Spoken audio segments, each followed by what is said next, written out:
Good evening. Welcome to the Matthew Kelly Show. It's great being with you last week. Tons of great feedback on social all week. Lots of great questions coming in. Very, very grateful for your feedback, helping me become the best version of myself at this. The topic this evening is not what my son Ralph recommended at dinner table tonight. He is 5 years old. He wanted the topic to be, where do babies come from? But that is not the topic of this evening's conversation. Topic of this evening's conversation is, what do you do when life doesn't turn out as you expected? I think the first thing for us to recognize is that nobody's life turns out as they expected. Nobody's life, it just doesn't happen.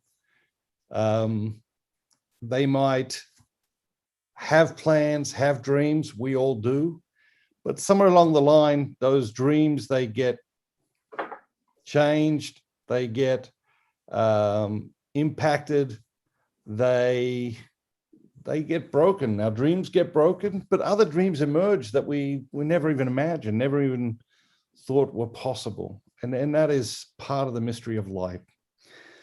I'm going to read you a small section from my new book, Life is Messy, and Ain't That the Truth? The section's called Unexpected.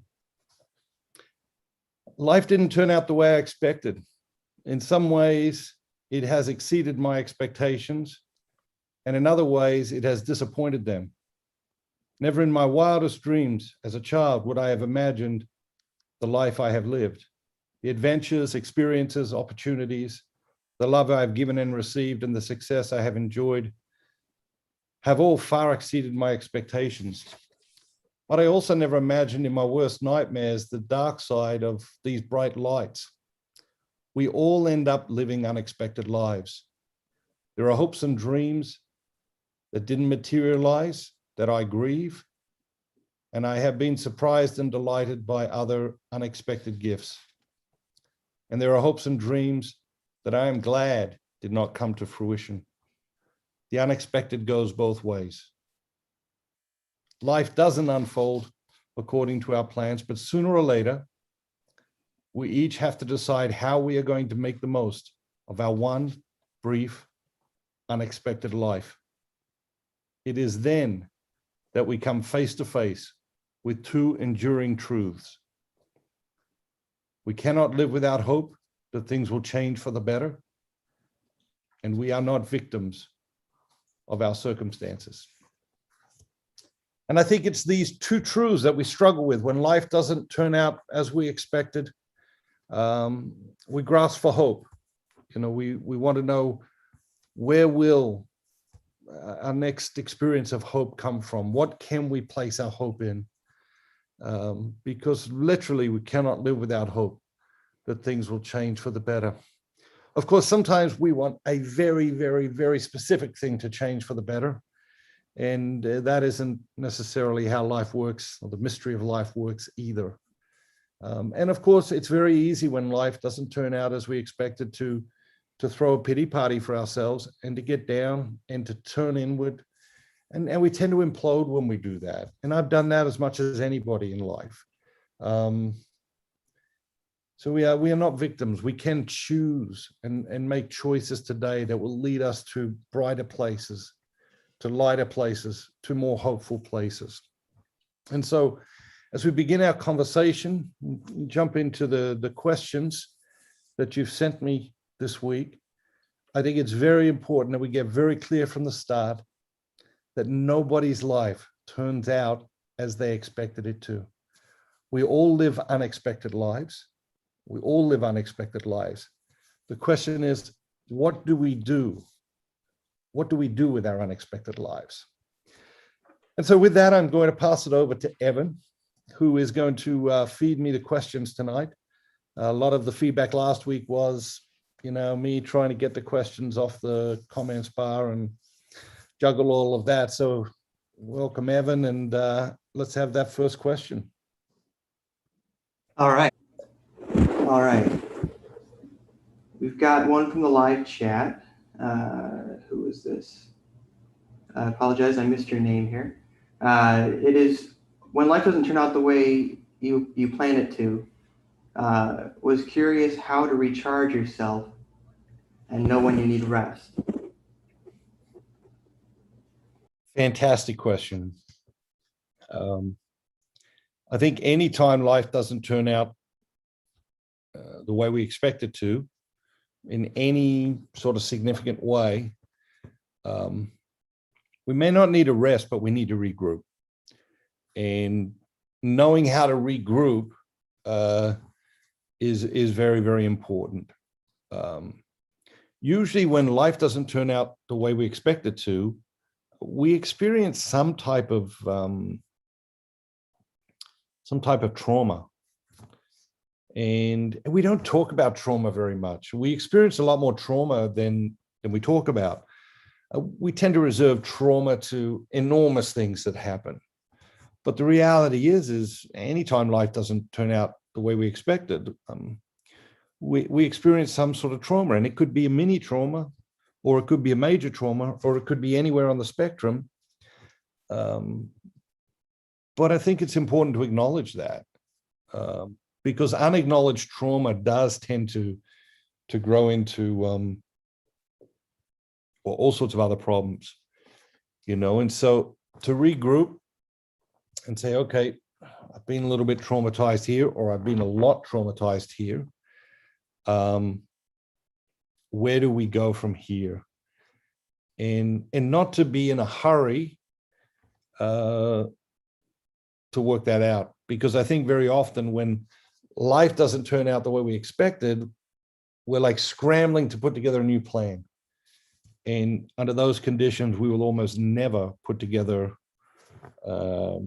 a great plan. We will almost never come to the plan that is best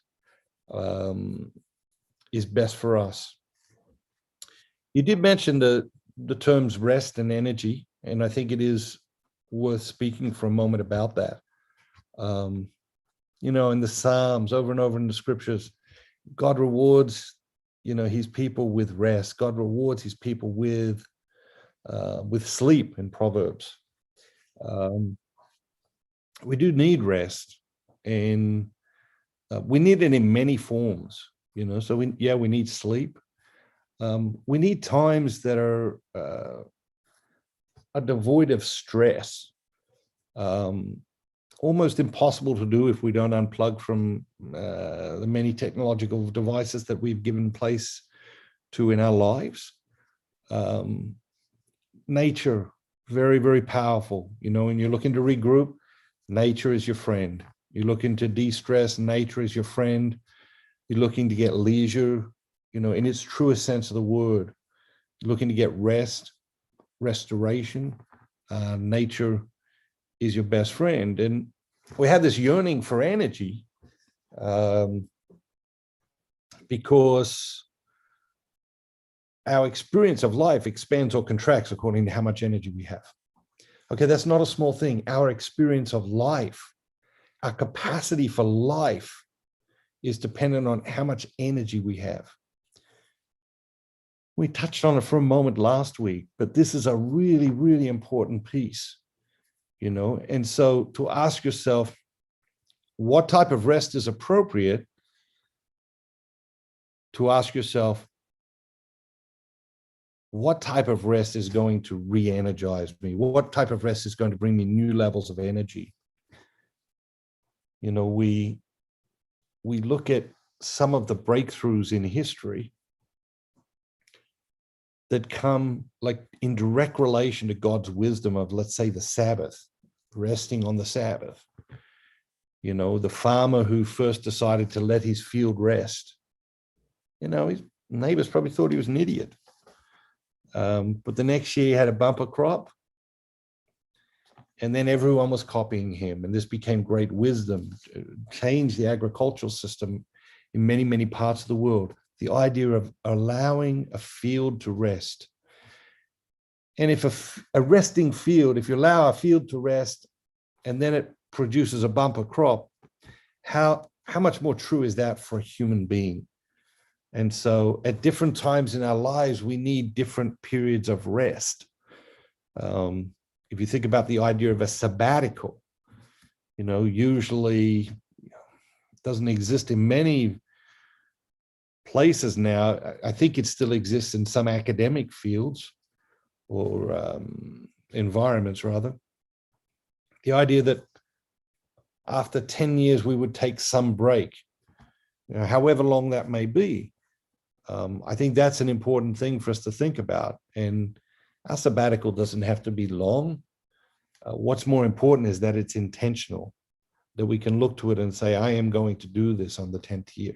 I'm going to take this sabbatical. But thanks for your question. What's next, Devin? All right, we'll go back to the YouTube live chat here. Sue Maraska asks, how do you get the courage to move forward, to change, or to fulfill a new goal or dream? How do you take the first step? Yeah, I think it depends on a few things. One is, what was your last experience of dreams? Did you fulfill your last dream? Did you achieve your last dream? Or are you coming out of an experience where you had a dream and that dream got crushed? Because life and other people do sometimes crush our dreams. That is real. The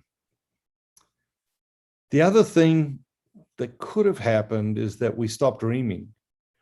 I wrote a book about this whole concept, the dream manager, and for 2 decades been encouraging people to dream. The Rhythm of Life, I talked about my own dream book and how I jot down my hopes and dreams for my life. And but a few years ago I came to this place where I realized I'd stopped dreaming.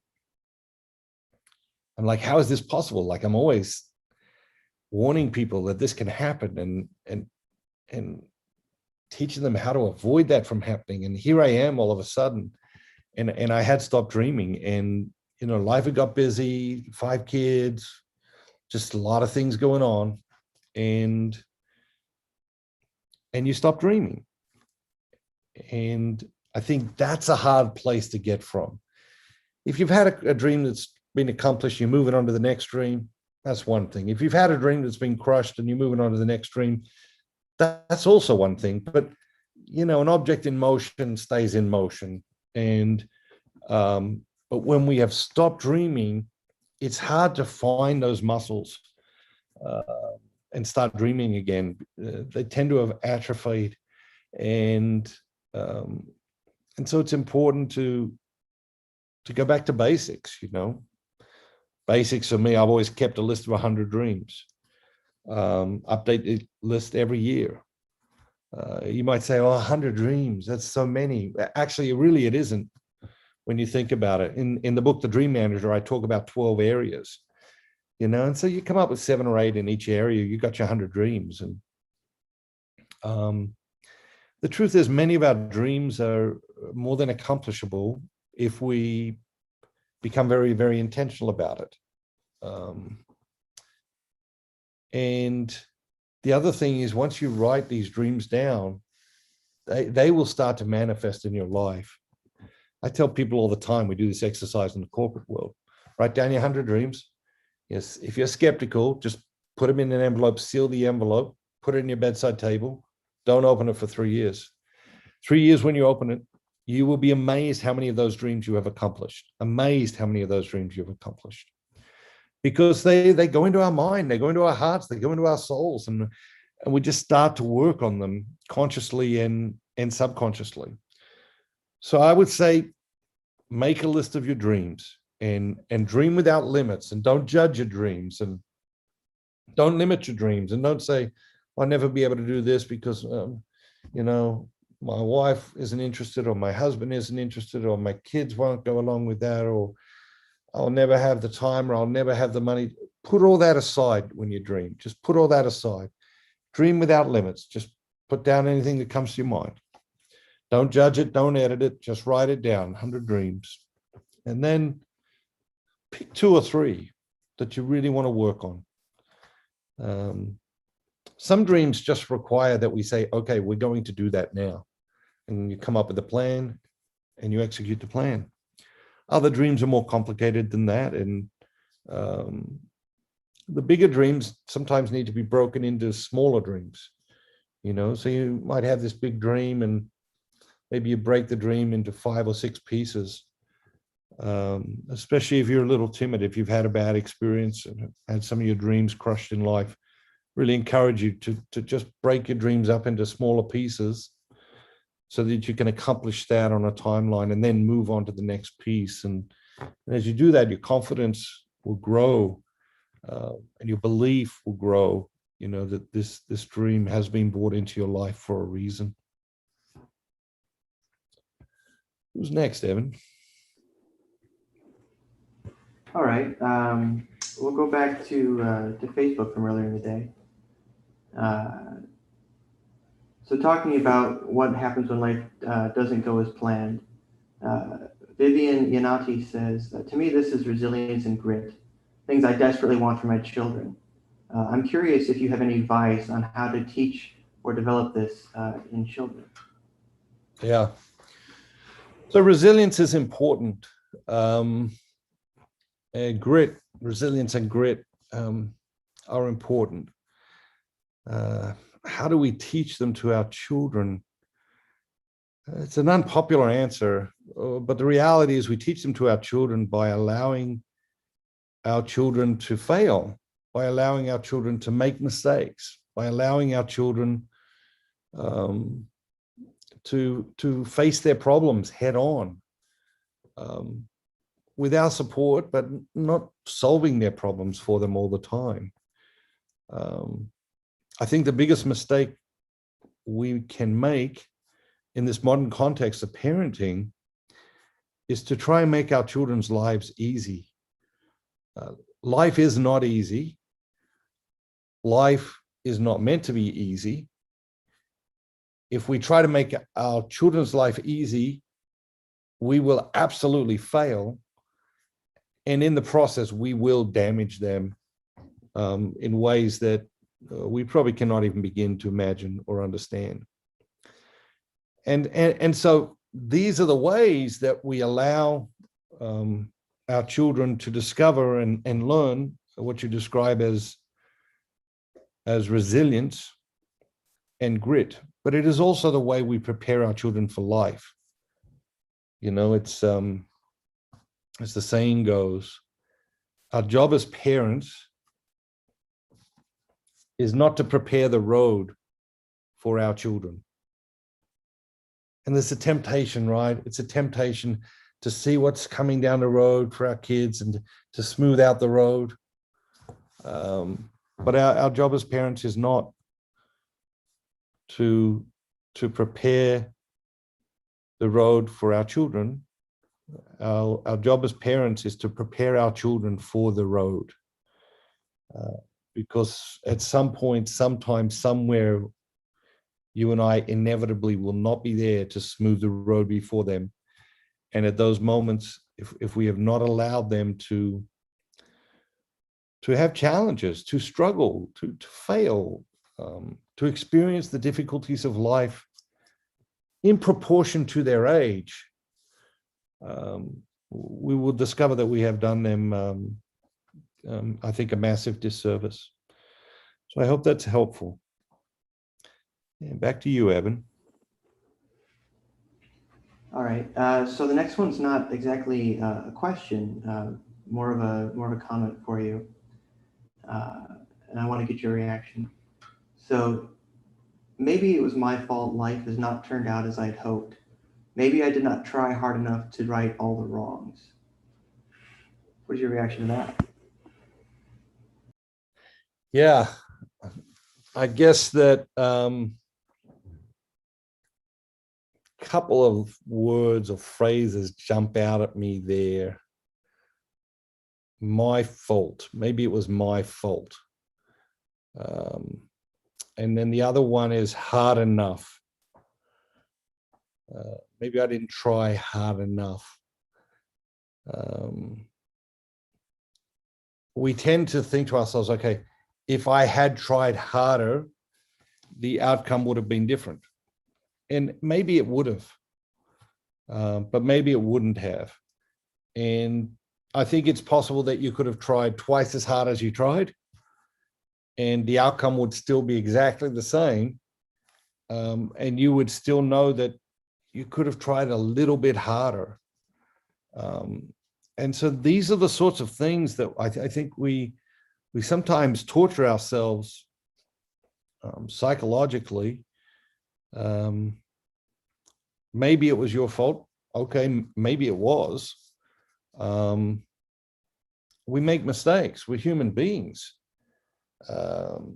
So if it was your fault, and take responsibility for your part of that, I think that's important to know that, okay, in some way, this was my fault. The whole thing wasn't my fault, but in some way, this was my fault. And I take responsibility for that part of it. Did you try hard enough to right all the wrongs? Is that even possible? Is it possible to right all the wrongs? I don't think it is. I think that, as we started off talking about my new book, life is messy, and wish that we could put everything back together that gets broken, but we can't. And wish that we could right all the wrongs, but we can't. And so there is a mystery in all of this. But I think to go into the question and to ask yourself, all right, what is God trying to teach me here so that my onward journey is different? What is God trying to teach me here so that I don't make this mistake again in the future? I think is the other piece of an observation like this that is critically important. Because again, getting obsessed about this one situation can keep us from our future, can keep us from other exciting people and possibilities that God is inviting us to experience at this time in our lives.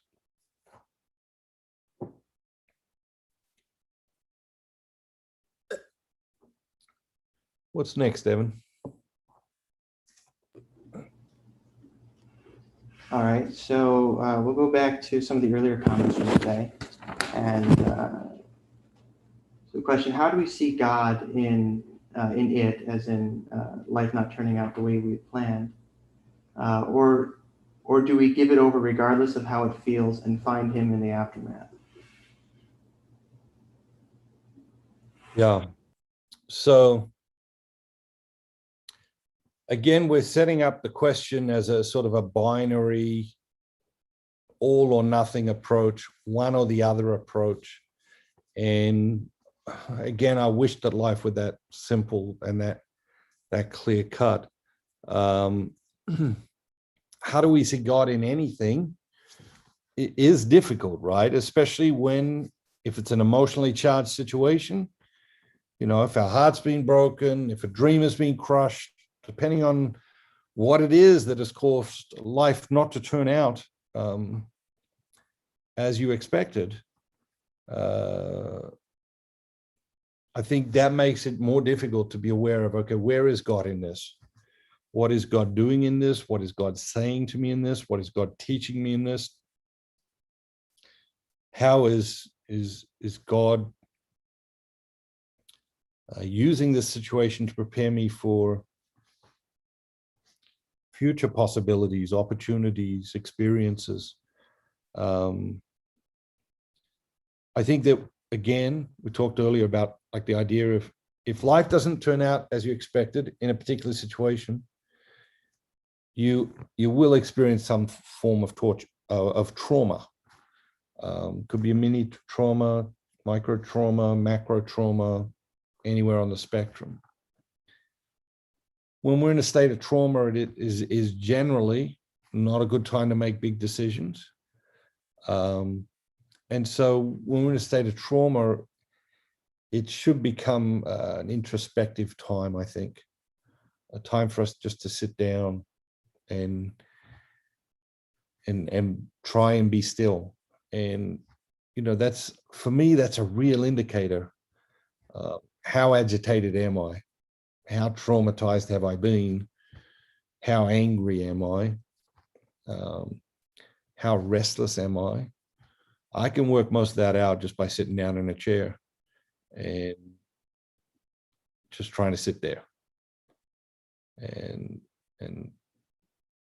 observing, am I comfortable sitting there? Am I fidgeting? Do I want to fidget? Do I immediately want to get up and go somewhere or do something?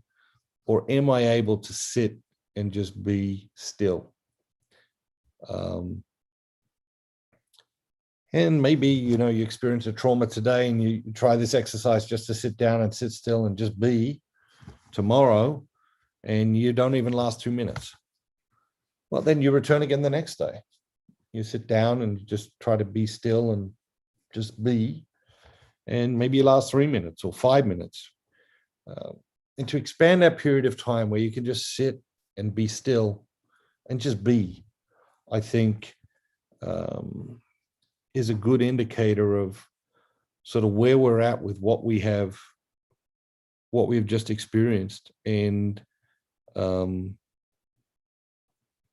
allows us to absorb, okay, what has just happened to me? Where is God in all of this? Before moving on to, whatever it is, God is calling us to next. Next question, Evan. Okay, so there's a lot of comments in the chat asking about what do you do when your family members are resistant to how your next stage of life, when life doesn't turn out the way you planned, you need to move on to the next stage of your life, but your family members are resistant. What is your advice for that? Family members are always resistant. No, I think this is real. This is something we experience, not only with family members, but with friends.